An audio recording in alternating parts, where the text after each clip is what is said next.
Hello po sa inyo mga kalingap. So for today's vlog po, ito po mag-reaction po tayo sa Jomcar latest part mga kalingap. So napansin ko po dito mga kalingap, parang ano to this is the saddest part po ng kanilang episode ulit mga kalingap. Kasi hindi po natin akalain na ganun po yung mangyayari after ng pagpakilala po kay Carla po dun sa Nabwa.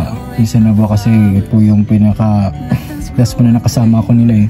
So dito mga kalingap, grabe to. Grabe tong episode ito mga kalingap. Sino po ba ang mga naiyak po dito sa episode ito mga kalingap? Comment po kayo below. Ayan sa mga nalungkot, umiyak. Ayan sa mga nagwala dahil hindi pa daw ito ang oras para maging official siguro on cam. Pero pag off cam naman mga kalingap, hindi po natin kasi alam eh. Kahit din po ako mga kalingap, hindi ko din po alam kung anong nabago ang estado nila.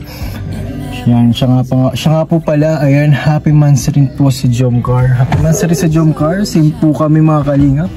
Mansari po din namin ni Kakay. Ayan, happy mansari. So makapag na-SM kami guys, makita naman namin ulit ang mag-agom. So ayan mga kalingap, tinampo mo natin mga kalingap ang kanilang kaganapan dito sa latest part ng Jomcar.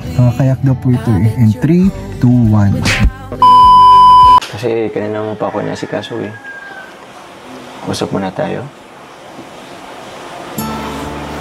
Kasi lately kasi alam mo hindi tayo nakapag-usap madalas. And hindi rin naman kita kasi naging exam week nyo, di ba? Kaya, yun. Gusto kong i-take advantage yung time na to para makapag-usap tayo. Sige po. Gusto ko din namin kayo makausap ng matagal. Nice ko na din nga po yung pagkakape natin sa labas. Sorry na po. Babawi na lang po ako. Grabe. Hindi talaga kita matiis. Ganda mo talaga. Nawala lahat yung tampo ko na naipon. Nakausap lang kita. Ay, no. Alam, nakakainis ako. Kasi kahapon lang sobrang tampo ko sa'yo. Pero ito, nakausap na kita. Parang nawala. Wala ka naman po magbaliw dyan. Ano ba lang baliw? Oo, baliw na sa'yo. Oo, siguro. Babaliw ako pag di kita nakausap. Babaliw ako pag di ka nagchat-chat. Medyo paraning na nga rin ako minsan eh. Tsaka po, nung mga nakaraan, pansin ko, sobrang mong matampuhin. Oo ba? Parang hindi naman. Siya kaya? Siya? Ewan. Hindi ko alam ba't laging ganun ako habang tumatagal. Wala akong alam eh. Bakit? Nagagalit ka ba? Hindi naman po. Medyo naninibago lang ako sa'yo. Masyado kang seryoso. Seryoso? Paano? Kasi kung sa'yo, seryoso talaga ako. Pero anong sasabi mo seryoso? Sa'yo ba? O sa ibang bagay? Di ba ang gulo? Ako din naman, gulong-gulo na ako. Sabay pa nung mga narinig natin sa paligid. Actually, ito talaga yung pinunta ko, Carla.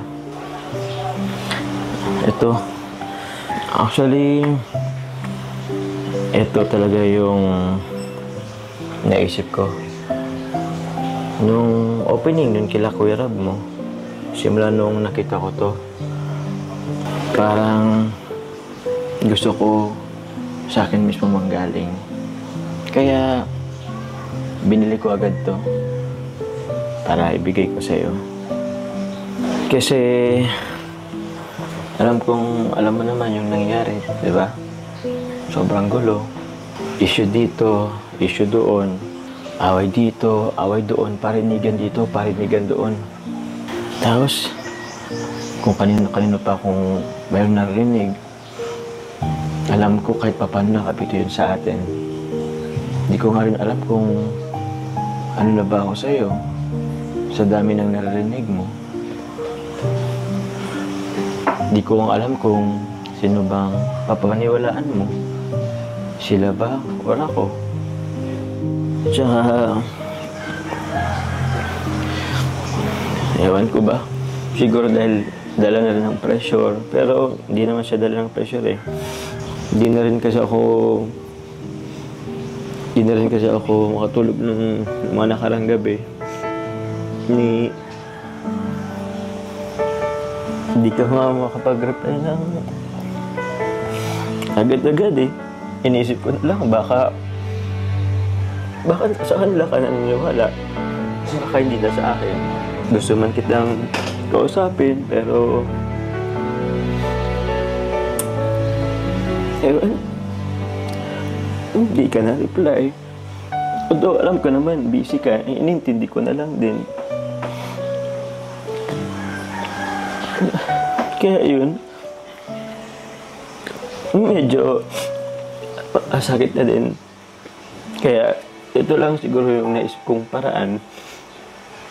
Kasi gusto ko, sa akin ka lang maniwala. Gusto kong okay tayo. Gusto kong ipaalam sa kanila na okay tayo. Na masaya tayo kahit nagkakagulo sila.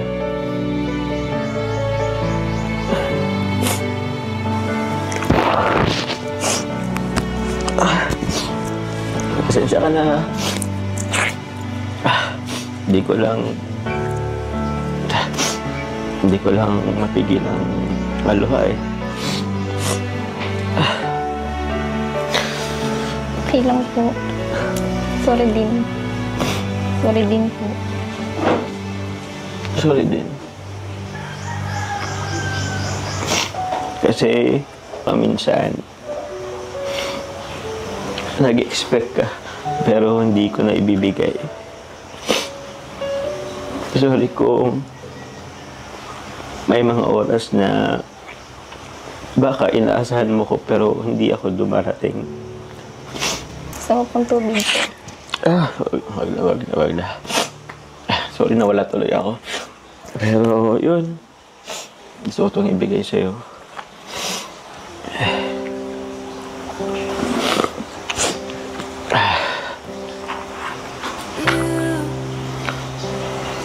Ito, Carla. Ito, Carla. Pasensya na kung nagmamadali ako. Alam ko, madami ka pang pangarap. Isa na dun yung makatapos ka sa pag-aaral. Pero hindi naman ibig sabihin nun ay inahandaan kita na huwag na mag-aaral o itigil na yung pag-aaral mo. Pero gusto ko lang kasing patanayin sa kanila na okay tayo, na seryoso ako sa'yo.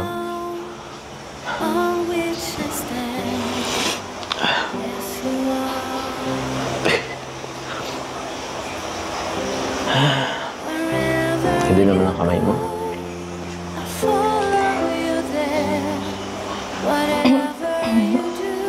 Bakit? Wait lang po. Bakit? Ano po ba ito? Anong ibig sabihin nito? Bakit? Di ba, yung sabi ko sa'yo kanina, na gusto kong patunayan na seryoso ako sa'yo. Pwede mo naman patunayan kahit wala yun. Kaso, di nila yun maintindihan eh, hanggat wala silang nakikita.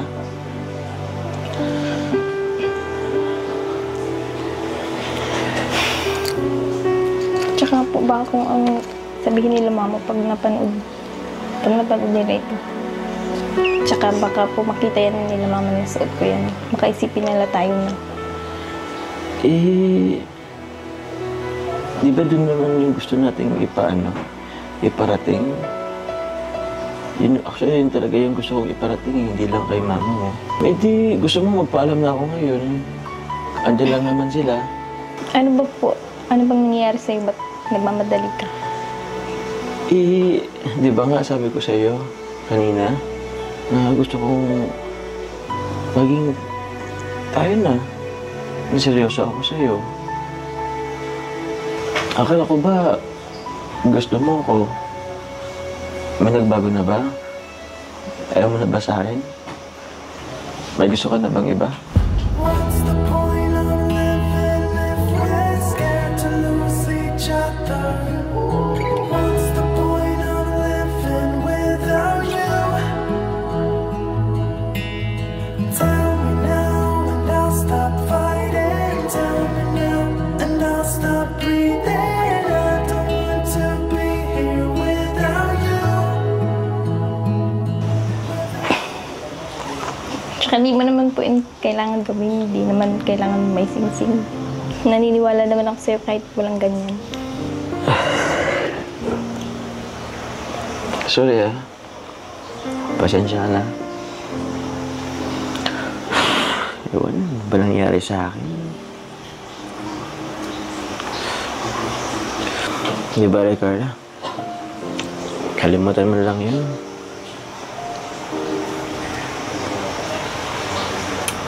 Nang walang po akong tubig.